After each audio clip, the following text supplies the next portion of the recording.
That is about graphical analysis.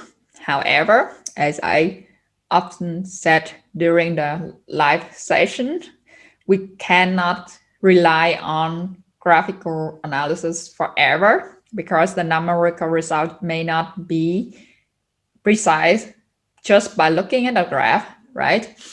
So we need a tool for that, something more formal and speaking more specifically something about algebra to help us to arrive in quantitative analysis. And that tool here is called comparative statistics of the market equilibrium condition. So it helps us to calculate the price changes from the shift of demand and supply so that market price and quantity moves from one equilibrium to the newer equilibrium. And what is comparative statistics? It's just simply a technique where you compare two economic outcomes. Here we're talking about market equilibrium without caring so much about how we get from one to the other. We just want to know how much our interested variable change when we get from one point to the other point. Okay. And that will actually go back to what we have done a lot in the first few weeks with differentiating both sides of the market equilibrium condition now after generalize some necessary notation I show you on the board. Okay. Okay. Now I will explain exactly what comparative statistics means and how we use that. But we first go through it step by step with the setup now. So now we generalize the demand function. The market demand is a function d of market price and only one alpha parameter, with alpha is a general parameter which can shift demand. So alpha can include a lot of things that we talked before. Anything that affect the market demand but not about market price. For example, incomes, the price of the substitute, the price of the complement or preference, right? However, we could also have an expectation. So we expect, not the expectation that we learn in game theories, don't worry. What I meant was we expect that the sign of the derivative of d with respect to p is negative. Why? Remember, we always have this is p, now this is q. The demand curve downward sloping like this. So that means when price increase, we demand less. That's the meaning of this derivative, right? We know that already. But the sign of the derivative of demand with respect to alpha has unclear sign. No. Depends on what alpha means. For example, it would mean different for substitute price from when it's complement price or income price. These things has different implication for the sign of this derivative, right? Because, for example, when income increases, then for income that will be a positive side. The more raising income, the more a certain good, normal good is demanded. No? But if that's a complement good, it's like coffee with milk, if the price of coffee increases, then you demand less milk because you drink coffee with milk. No? Then it's negative. So that's the idea. Now for Q, I make a mistake. This should not be S there, but D, no? And now for QS, we also generalize it in a way that is a function S of market price and a general beta, no? So beta is general, now I call it shortly supply shifter. Okay? A similar idea to alpha, but now hold for the supply. And we also expect that the derivative of the supply function with respect to P is now positive, because the more expensive it gets, the more quantity is produced. No? So it will be like this.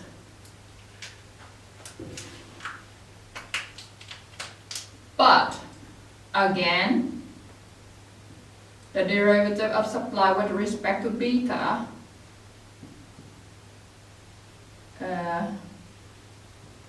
sign is indeterminate. Like with alpha. Depends on what it means, with what included inside and how they cancel out each other. That's the general thing.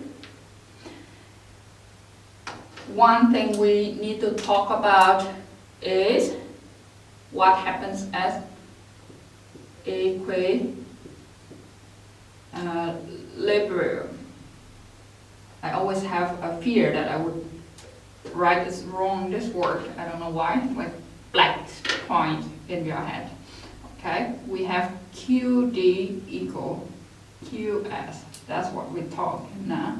So let denote it as start, because that's where it all begins, with comparative static. So we could substitute QD as dP alpha equals S P beta. Now keep that in mind. Now, to make it easy for us, let's suppose, well, before that, keep another important in mind. What affect D and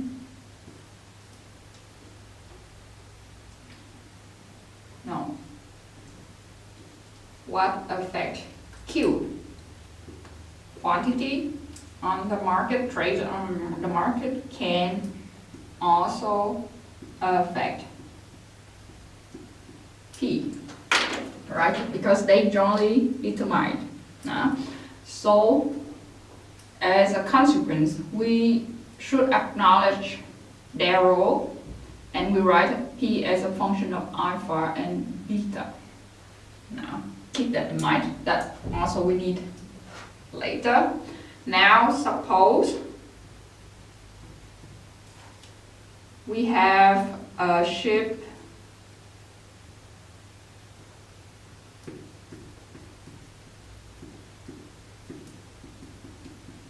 in demand.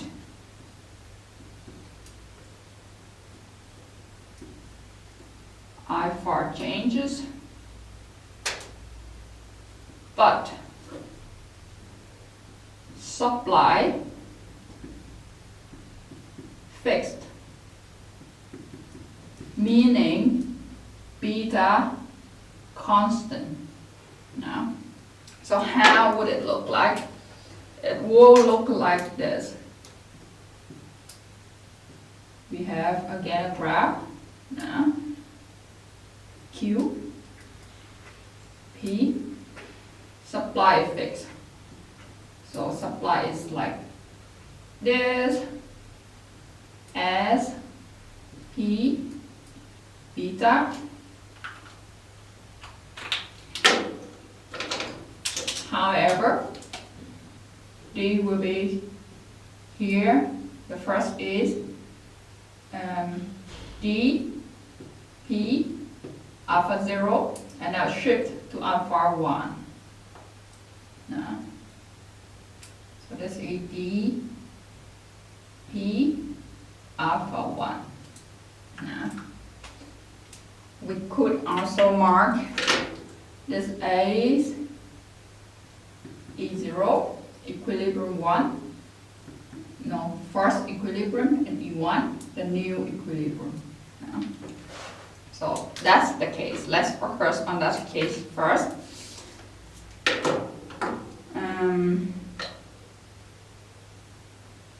Then we would have the derivative of D with respect to alpha. Is now, take it slowly because here is important now. First of all, let's say the derivative of D with respect to alpha itself. Now, but that's not complete. Why? Because remember we said P may also be a function of alpha. So we have to take that into account, the indirect effect of alpha to D via P. And that is the chain rule. Now, so chain rule, remember, derivative of D with respect to P times the derivative of P with respect to alpha. And this is the total differentiate of the derivative, of the demand with respect to alpha, the demand shifter. Now, on the other side, we have, not D over here, S, P and beta with respect to alpha equal what? Now we don't have alpha standing alone in there, so there's no direct effect, only indirect effect via P, right? Because beta now constant, has nothing to do with alpha, right? So we would have only the derivative of S with respect to P times the derivative of P with respect to alpha. Now,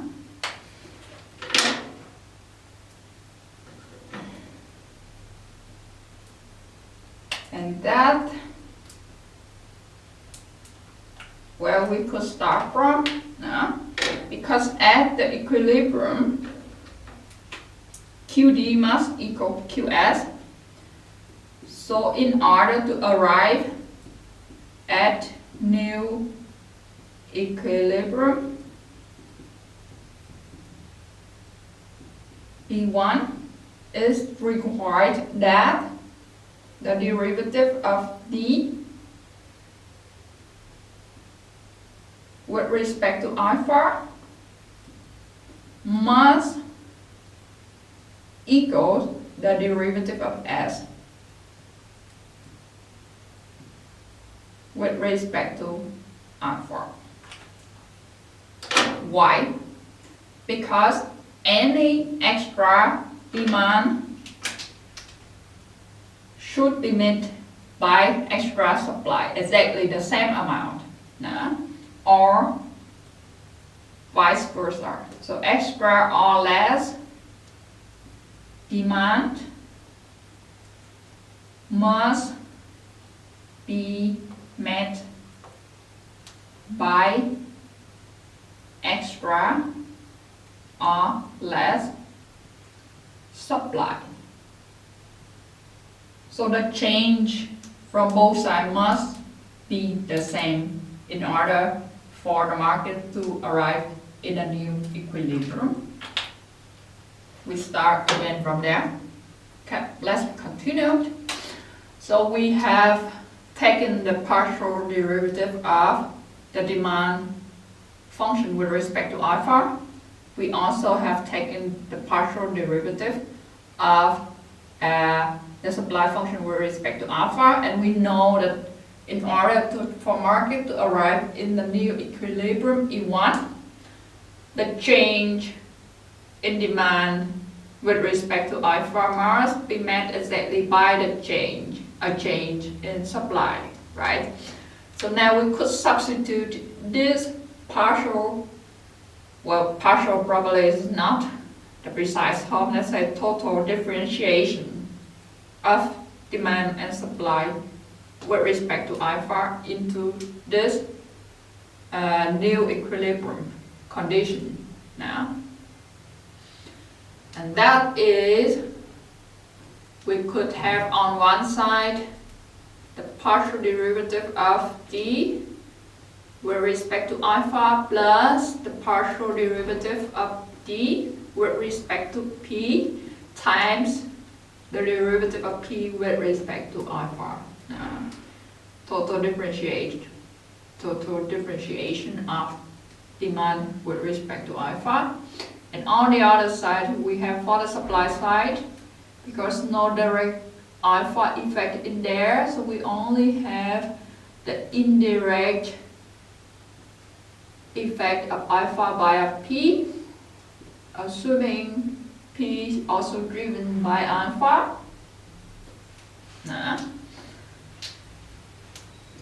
Okay, then now we could rearrange a bit by putting this term, the partial derivative, the chain rule of d with respect to p, to the right hand side. So on the left hand side, we only have d, the direct effect of d, of alpha, on d, equals the indirect of alpha on supply. Let's say it shortly like that, probably less complicated. Minus the indirect of alpha on d.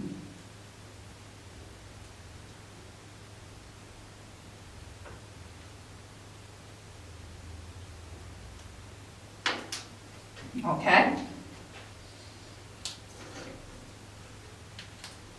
And then now we could, because both of this term on the the right hand side has dp over d alpha, we could factor it out. Then we would have the left hand side rewrite, nothing else, and factor out dp over d alpha. Inside we have ds over dp minus dd over dp. I know this is a little bit dry and you probably would not enjoy it so much what I'm doing here, but it's necessary for the understanding of the application later and what this means for finding the new equilibrium. Therefore, at the end, we would have dp over the alpha equals, divided both sides by the term in the bracket in order to get rid of it on the right hand side. So we would have dd over d alpha, everything divided by ds over dp minus dd over dp. And this is the result of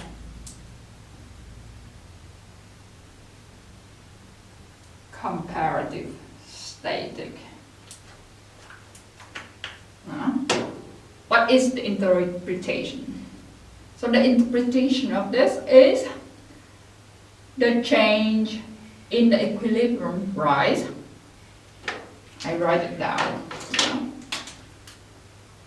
So change in equilibrium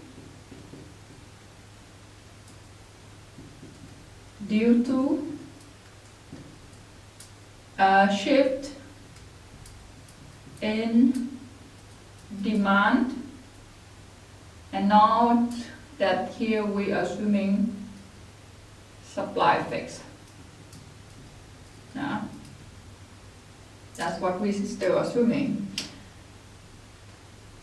Will be equal the change in demand quantity demanded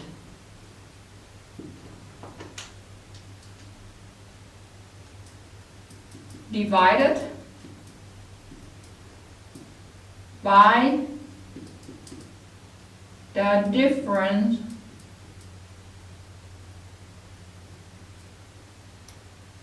in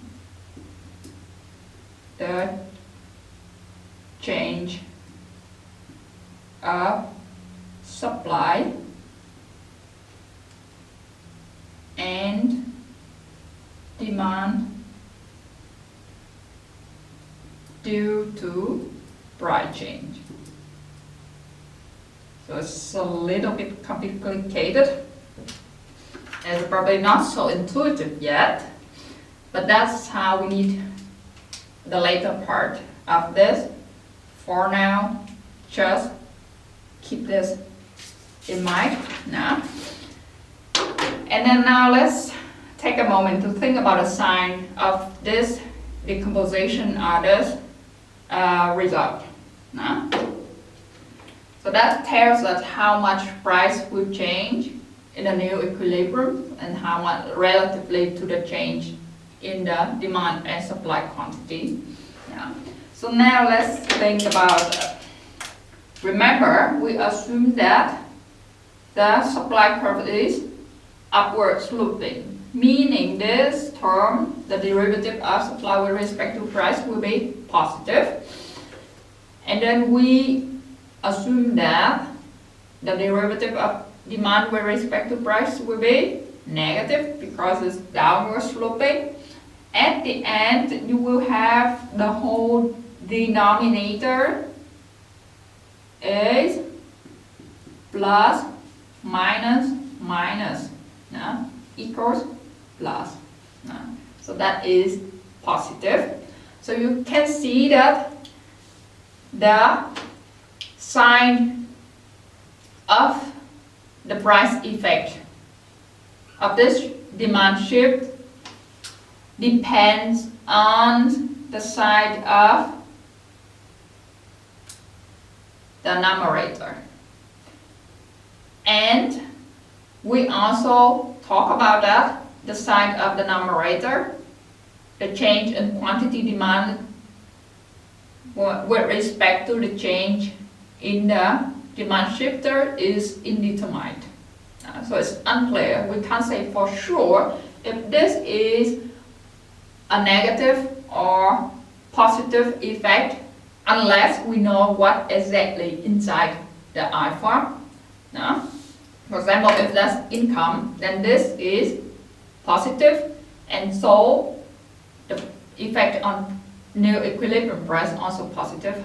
You can see that, okay, at the new equilibrium, the new price will be higher than the current one. However, if it's the price of a complement in alpha which shifted the demand, then the effect will be negative, right? So price will decrease because we consume less when price of the complement increases. So that's the idea. Even though this interpretation is not intuitive yet, it will come clearer in the next part. Okay, you remember when we talk about the Slotky equation, we have two versions. One version with the quantity and price SF, and the other is with elasticity. Here we could actually do the same. We will derive the elasticity version of this comparative statics, and I explain to you a bit later why it's more intuitive. So first thing, we want to transform this to elasticity. So let's take care of the left hand side first. So now you have one derivative. In order to make it an elasticity, we need alpha over b. So we first multiply it with alpha over b.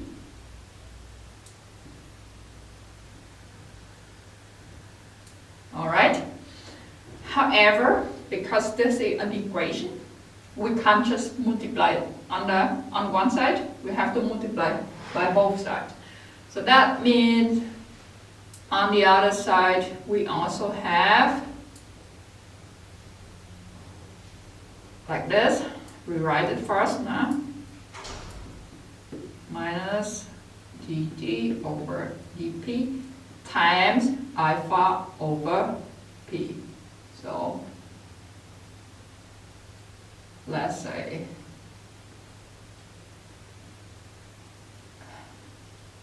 that would be confusing, so multiply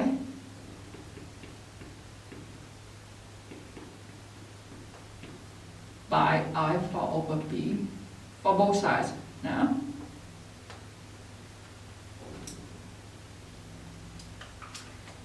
Now, on the left hand side, we already have an elasticity denoted as E. Now, E of what?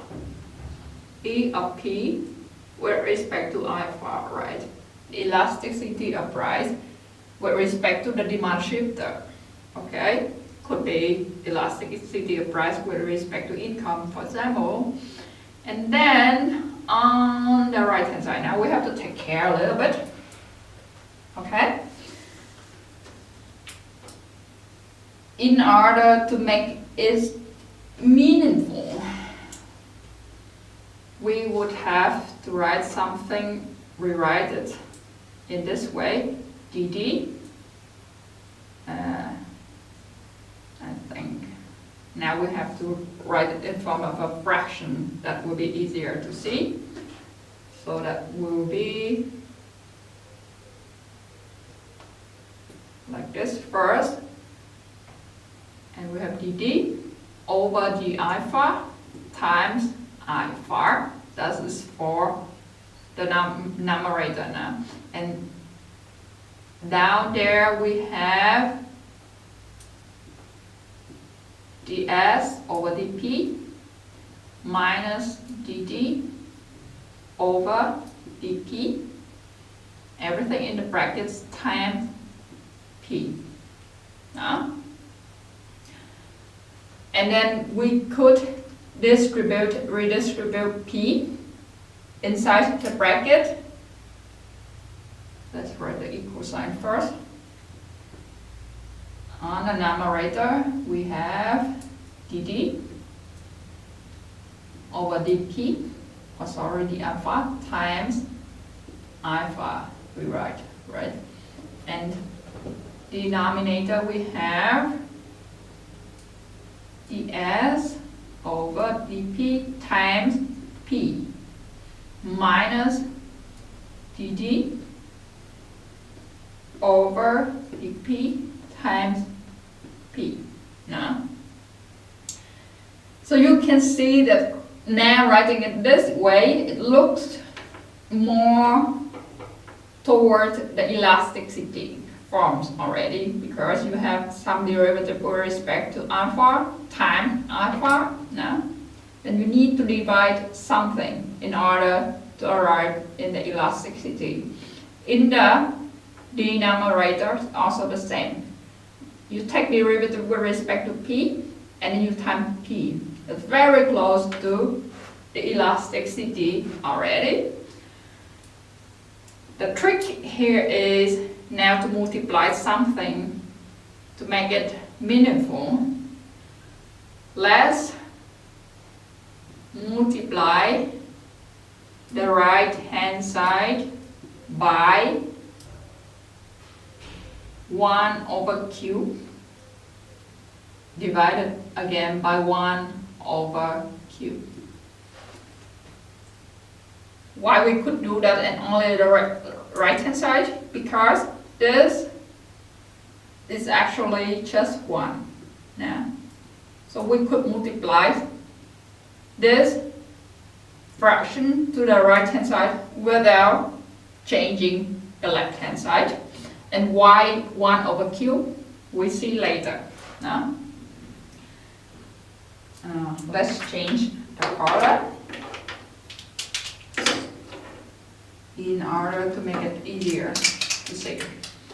Then here we would have on the left hand side the elasticity of rise with respect to alpha equals on the right hand side. Now we have, first of all, dd over the alpha times alpha over Q, right? Because we multiply the numerator with 1 over Q, so alpha over Q, and then denominator similar. So you multiply this for the whole thing over here, and it can already multiply and redistribute it at the same time. So that will be ds, the first thing is supply over dp times p over q, right? Here's multiplied by 1 over q minus dt over dp times p over q, because we redistributed. Now, remember, where we started for the whole thing here is the market equilibrium. So, at equilibrium, we have S equals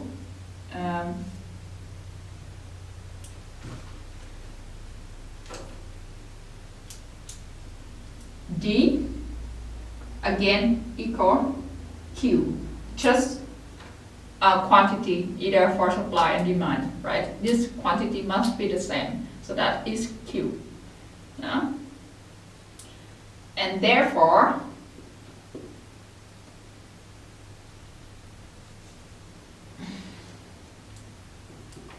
we could rewrite it. Here is D, and here is S, and here is D again. Now, and it becomes what? P alpha equals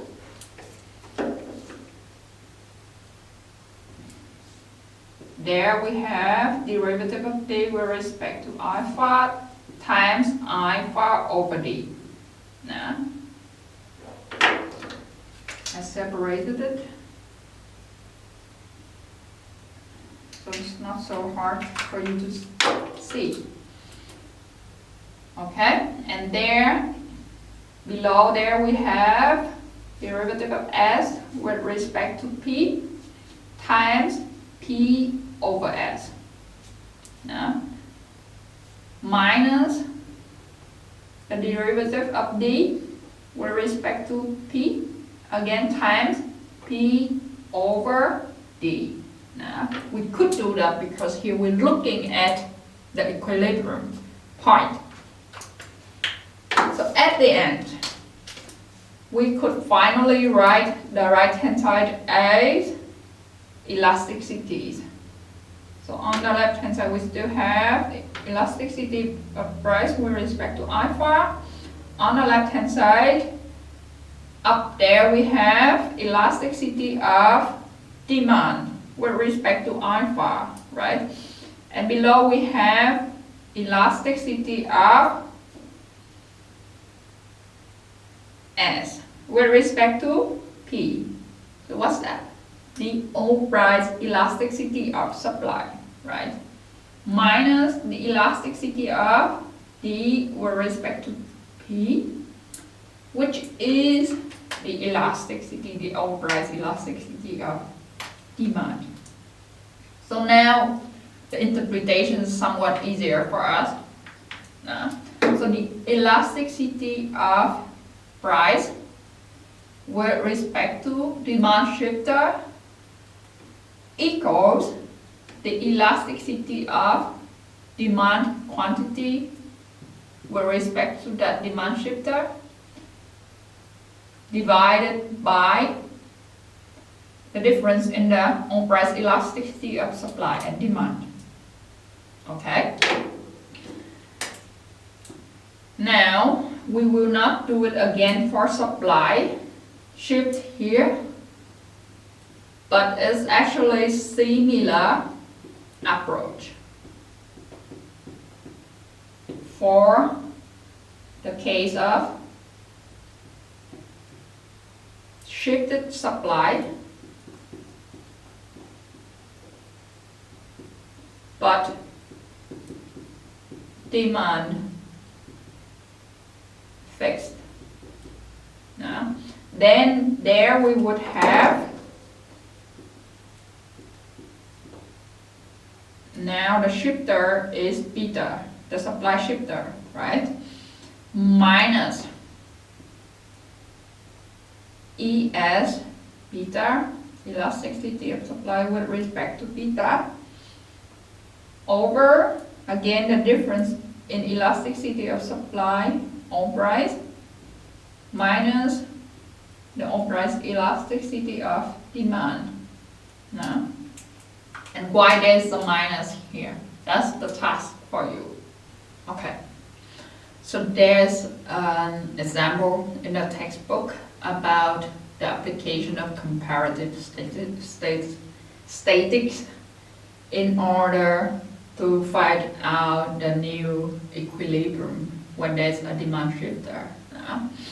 I could have told you to look at the example, but I don't want to make you hate your learning progress, at least with me.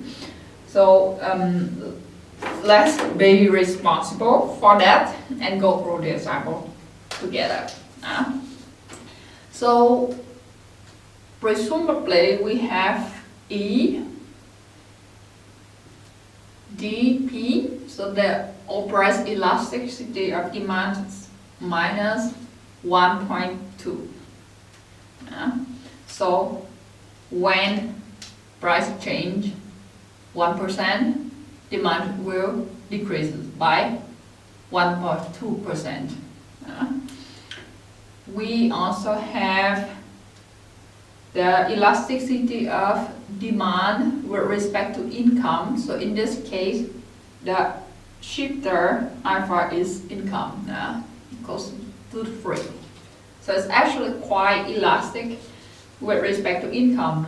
When income increases by 1%, demand quantity will increase up to 3%. We also have the elasticity of S with respect to P. So that is all price elasticity of supply 1. So unit elastic. And then we have the elasticity of supply with respect to input price W equals minus 0.5. We would probably not need it, but just make it complete here. So here I already could change the notation a bit. So instead of alpha, I write I. 0. And here I1, it's already too dry, I1, and here instead of beta I have W. Now, that's the idea here, is to look at the market equilibrium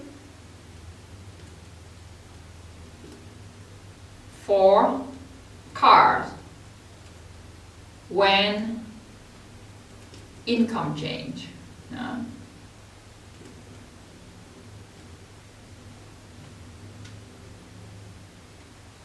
Where do I get this elasticity?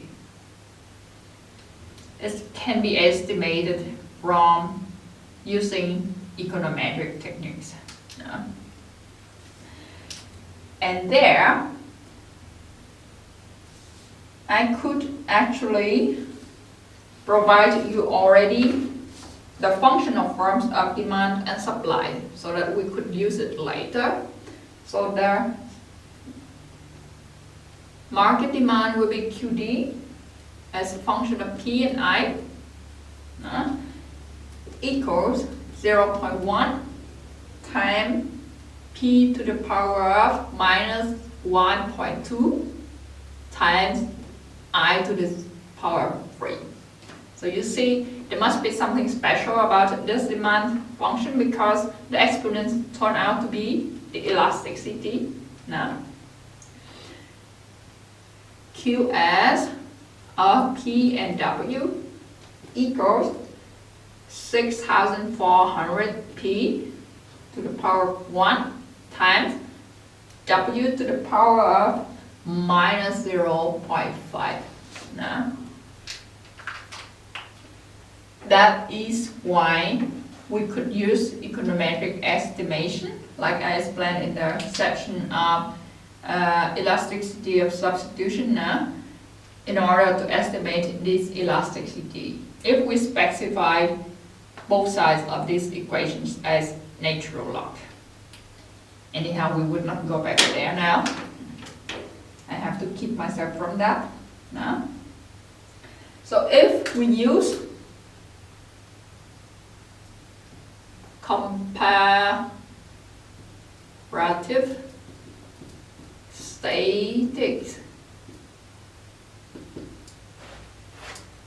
we would find out, according to the result that we have before, the elasticity of price with respect to income equals the elasticity of demand with respect to income, and divided by the price elasticity of supply, right? Minus the price elasticity of demand. And plug in the numbers, we would have 3 divided by ESP 1 minus EDP minus 1.2. So that will be 3 over 2.2, which is roughly 1.36%. That means when income increases by 1%, the price of cars will increase roughly 1.36%. And it's positive like what we predicted before. And now for example, if we have P0, like at this E0 equal $9,957 per car, per car, right? Then we no, we need extra assumption. Then we have I 0 at the old equilibrium equals 20,000. All right, dollar. That's the assumption. Now a 10% increase in income. We're interested in knowing what happens when the real income of family, like in the economies general, increase by 10%. What will happen to the price of the car, the new equilibrium now? And we could just have 1.36 times 9957 times 10, right? Because this equals 1% increase in income, and now we have 10%. Now, and that would be around, let me see,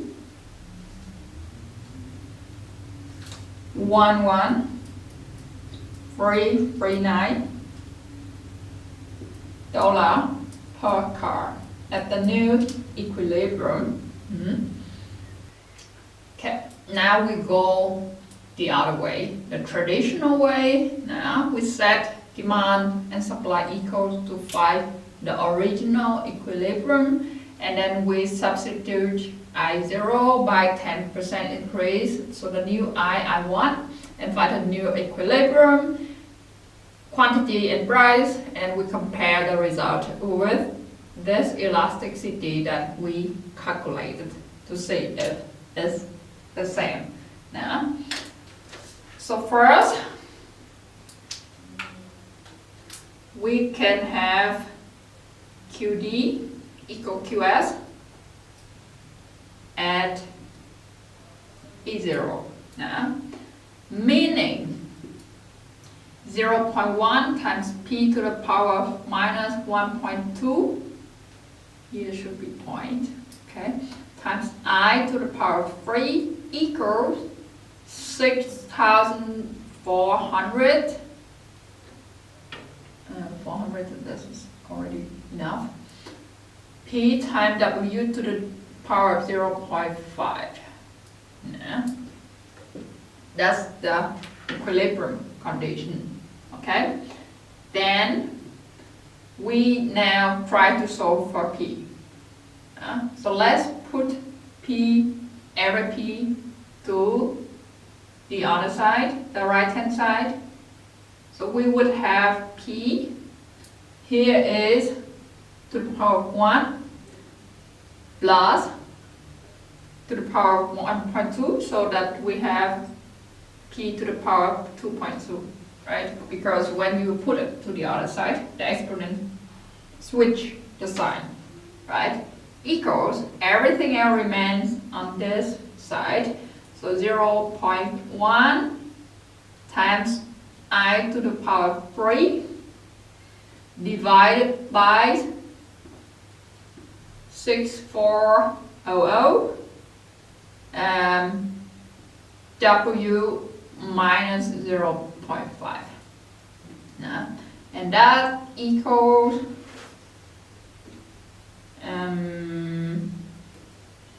0.1 I3 W to 0.5, because divided by W to the power of minus 0.5, meaning multiplying W to the power of 0.5, right? Divided by 6400. Yeah. And we could get rid of the exponent by raising everything to the power of 0. Let me write it down first. W 0.5 divided by 6400 raised to the power of 1 over 2.2, right? And this should be the price. When we plug in the numbers here inside for I, W, we will get 0.1 times 20,000, sorry, to the power of 3 times 25 to the power of 0.5. Everything divided by 6400. Well, we actually don't need this bracket here. Divided by 6400, and then close the bracket here and raise to the power 1 over 2.2. And if you use your calculator, you will get to the price of 9957, which is what I used for the example with elasticity before, that I took it from here actually. This is fine. So that is dollar per car. No? Then we plug in P start into either QD or QS. Doesn't matter, should be the same. So here I would choose QS.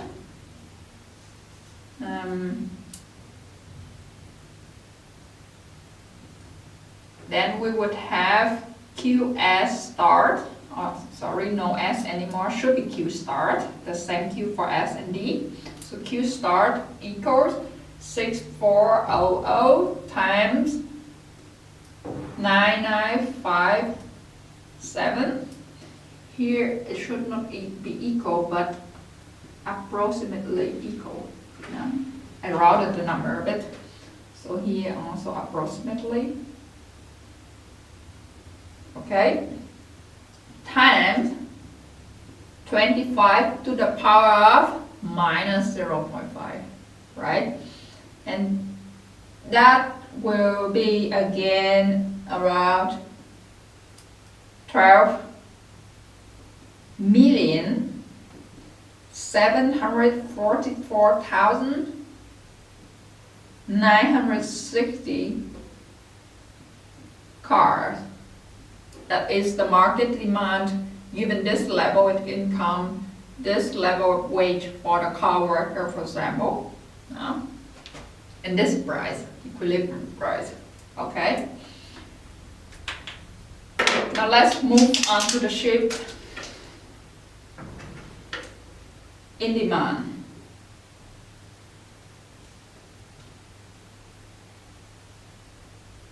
Due to 10% increase in income. Now, let's make a shortcut here, but make sure we understand why.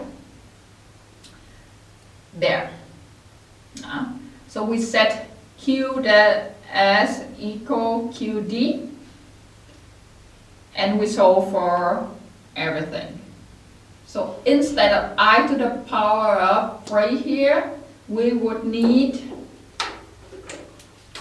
now 1.1 I to the power of 3, right? Because the new I is 10% more than the I0. So we could substitute directly into here, and you see up to here and here, nothing has changed with I, so we could just substitute it up to here. Instead of I to the power of 3, we have 1.1 I to the power of 3. Now, this here. Okay? That means P prime, let's say P prime, equals 0.1 times 1.1 I to the power of 3 times W 0.5 divided by 6,400, everything to the power of 1 over 2.2. Now, alternatively, you could calculate what is 1.1 times I0, then that means 22,000 or something, and plug in the number at this state. That's also valid. No? So then we would have 0.1 times, because 1.1 here, so 1.1 to the power of 3 times 20,000 to the power of 3 again, times 25 to the power of 0.5 divided by 6400, sorry, and everything to the power of 1 over 2.2. No? And your calculator will help you out.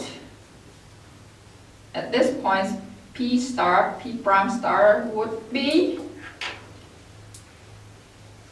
11, again approximately, because I routed the number. In the book they also routed $339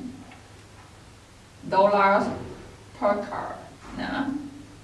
So because demand shifts outward or to the right hand side, it makes price higher now at this new equilibrium.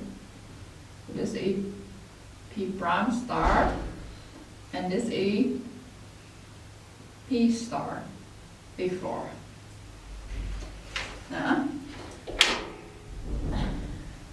You could also calculate the new Q at this new equilibrium, but let me just skip it here because I don't have space anymore. We could calculate the percentage change in the new price.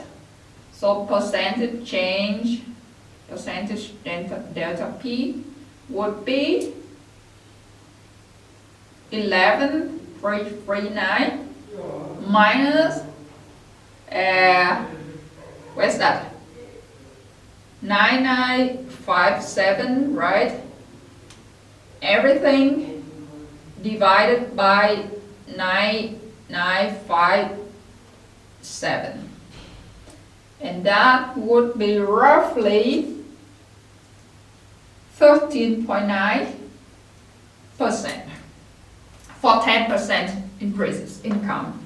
So now you divide it by 10 for 10%, and that will be around 1.39, which very close to the result we obtained from the comparative static application before, without having to go through all of these things. And why it's convenient with elasticity? Because I said empirically it's easier to estimate the elasticity using just the observations of price and incomes and quantity without having this functional form of demand and supply. In reality, it's really hard to arrive in this functional one form. We don't know it for sure. But actually what we did is we estimated the elasticities and then we infer back to the functional of the demand. So that's why in reality it's more convenient for us to use and to find the result about elasticity.